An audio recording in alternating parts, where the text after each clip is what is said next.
So let's do this as a warm-up. So I've got da. Okay, so oh, one more thing. I'm actually going to sing the numbers. So I'm going to say 1, 2, 3, 4, 5, 6, 7. If you're familiar with the solfege syllables, then by all means do that. I'm just always struggle with that in terms of remembering it and making it being useful and effective with it. So I'm so used to the numbers themselves. It's not the most efficient way to use the numbers, but it works for me. But so if you're into solfege and you know those sounds and syllables, then use those. 1, 2, 3, 4, 5, 6, 7, 1. Okay, so there's the scale. As you can see, as I sang through it, Solo recognized it and checked it off, moved on to the next one, just as if we've been doing it with our instrument. Okay, so what I'm going to do now is similar to a previous lesson where I was teaching you how to practice scales by returning back to the root note. What we're going to do is sing the 1, go up to the next interval, come back to the 1, up to the next interval, back to the 1, and so on. Let's try that. 1, 2, 1, 3, 1, 4, 1, 5, 1, 6, 1, 7, 1. Little jump there with the 3 to the 4, but what you can see is that I'm getting this reference point of what the 1 is all the time, and as I continually go up to the intervallic function and learn to pitch that, I'm building this pitch memory of what that sounds and feels like in my chest, in my throat, and in my ears. Much like what we did when we were doing that on the instrument before. If you remember, when a few lessons back, I'd say to go like 1, 2, 1, 3, 1, 4. And that was all about building a visual reference point, these intervallic function shapes visually. What we're doing here with this ear training version, this singing version, is we're building a physical memory, like hopefully a pitch memory that we're going to know what it sort of feels like to pitch from a 1 up to a 2 and a 1 up to a 3, etc. So let's try that again. 1, 2, 1, 3, 1, 4, 1, 5, 1, 6, 1, 7, 1. Okay, I'm doing this weird thing with my neck here. I'm very self-conscious in this video. It's quite embarrassing, but taking one for the team, I promise you this is a good thing to practice and do. Okay, so that's the first step. You want to get really comfortable doing that. And for some of you that, you know, most people know what a major scale sounds like, but being able to target the actual components of the major scale, each of the notes and intervallic functions at will, could be quite tricky as we go through this exercise. So the next thing we're going to try is coming down that. So I'm now going to, in the workout options, hit down and then start scale workout. I'm going to reverse it. So there's my higher A. So there we go. 1, 7, 6, 5, 4, 3, 2, 1. 1, 7, 1, 6, 6, 1, 5, 1, 4, 1, 3, 1, 2, 1. So then that's a little bit harder. So I'm going from the 1 at the higher pitch and descending to the intervallic function. So again, this is similar to how we do it when we're practicing on the instrument, where we're descending to intervallic functions, where we're learning what these look like to come down to them. Now I want to learn what it feels like to come down to the intervallic function from my higher note that I've pitched singing. Okay, right, so that's the next step. What we're going to move on to now gets a little bit harder. This is where we choose the melodic sequence. Instead of going from the first note to the first note, we're going to have to do it from a different one. So we can say, let's choose the third note to the third note. So this would be targeting the 3 and then moving through the rest of the scale.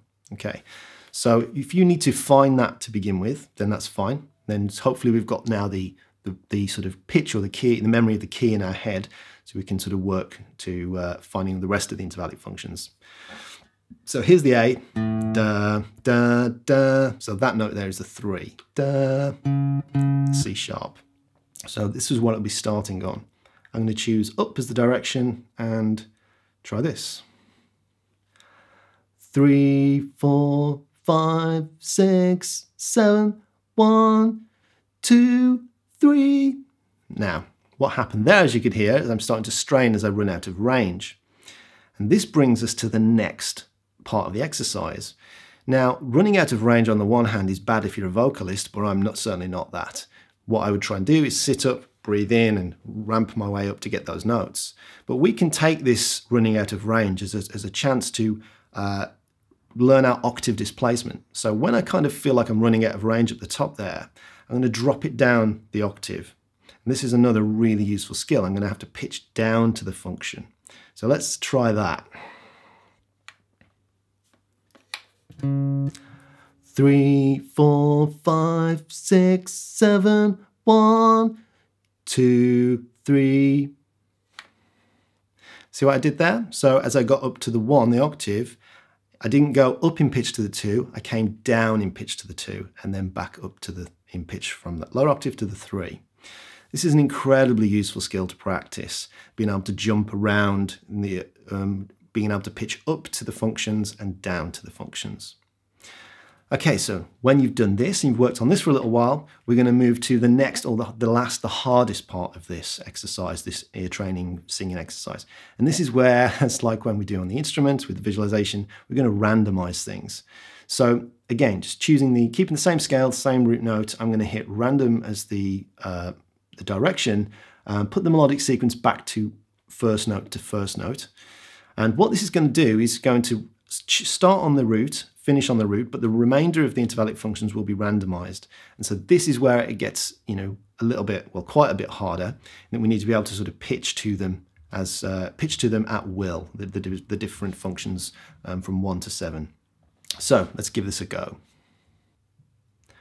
1, 6, 3, 5, 7, 4, 2, 2, 1. Okay then, so that can be pretty tricky and it might take some time to be able to target those at will. If you want, you can make that easier by returning to the root after each time, like we did with the previous exercise. And of course, the next thing you can start to do is to either cycle the root movement, so move away from always doing an A, that's going to be pretty tricky. And also, of course, is to start introducing other chromatic notes into this. So that would be changing scale. So you could, for example, do a Mixolydian scale where you incorporate and start to do the flat 7. So you learn what the flat 7 sounds and feels like. Or the Lydian scale with the sharp 4. Or the melodic minor with the flat 3. So we're just introducing one chromatic difference to the regular 1, 2, 3, 4, 5, 6, 7 that we've been looking at. Then you can introduce 2, so do, I don't know, like the Dorian scale. So you're gradually introducing these different chromatics so you can start pitching them.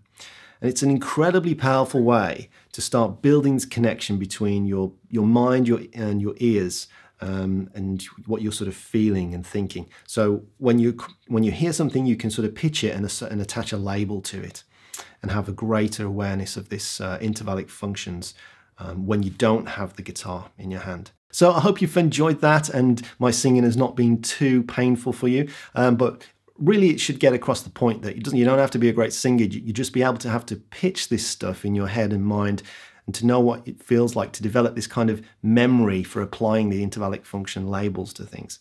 And it's going to have this wonderful knock-on benefit of improving your visualization and your ability to recognize and identify and label sounds when you're out and about without the guitar. This can only be a good thing for helping us be informed as to whether we want to play certain things on the instrument and when we're improvising. So yeah, thanks for putting up with my singing. And if you've got the app, then practice with it. Don't just use the guitar, use your voice. You don't have to be around a guitar to actually use Solo and get good practice with it.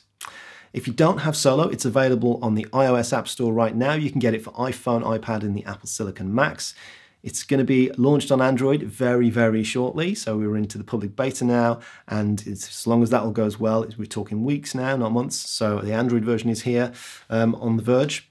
And thanks again so much for watching. If you've enjoyed the video, like it, subscribe to the channel, and ring the bell icon to be notified of when we post new content. Tom will be back next week with another video. And until my next one, bye-bye and happy practicing, guys. Cheers.